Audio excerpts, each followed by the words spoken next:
Ever feel like your brain just won't shut up? That constant buzz of anxiety, worry, just nonstop chatter? Well, you are definitely in the right place. We're going to dive into this really powerful idea from Eastern wisdom that, honestly, is a total game changer for finding a calmer, clearer mind. So let's jump right in. I mean, you know that feeling, don't you? It's like your mind is a crazy traffic jam smack in the middle of rush hour. You've got fear, anxiety, conflict. They're all just laying on the horn at once, and you can't see a thing. But here's the kicker. What if I told you that all that mental chaos isn't just, a bad mood? It's actually a specific way our minds are programmed to work. Yeah, impulsive, anxious, reactive. These are basically the telltale signs of what the source material for this explainer calls the default mind. Think of it as our autopilot mode. It's that mechanical state where we're just driven by old habits, old feelings, and we just react without thinking.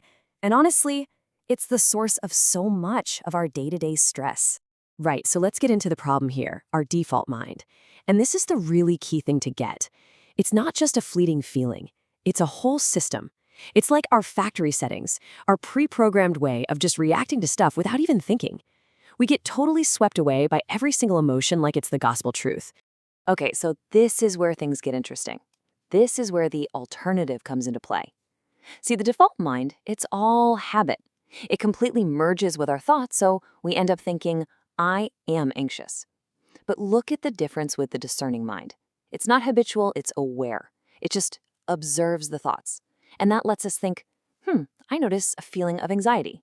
It sounds like a tiny change in words, right? But that shift is everything. It's what separates who you are from what you happen to be feeling in the moment. And this is, without a doubt, the most important idea here. Listen to this. The default mind and the discerning mind are two minds.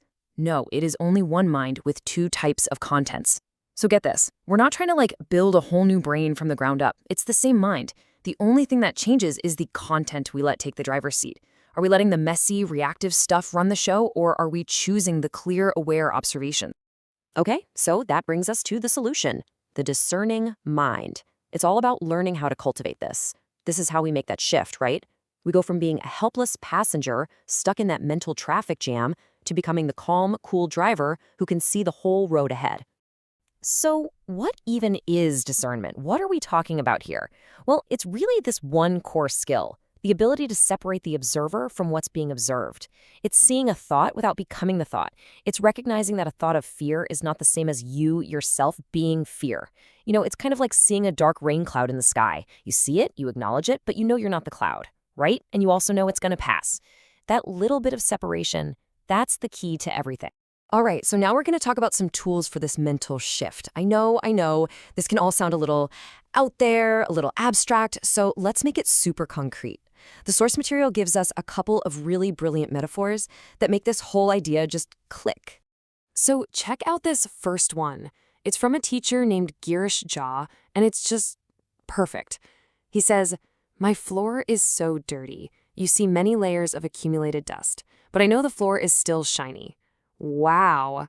He's basically asking us to see past all the junk on the surface, right? So here's what that means.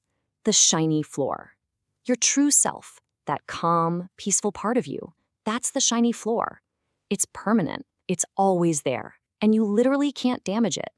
And all that other stuff, the anxiety, the anger, the worry, that's just dust. It's dirt. Sure, it can cover up the shine for a little while, but it can never ruin the floor underneath, ever. Okay, ready for another one? This one is just as powerful, and it's all about how we see ourselves when our mind is full of negative stuff. It says, "You see the distorted image of you in the mirror does not mean you are distorted. You are outside the mirror."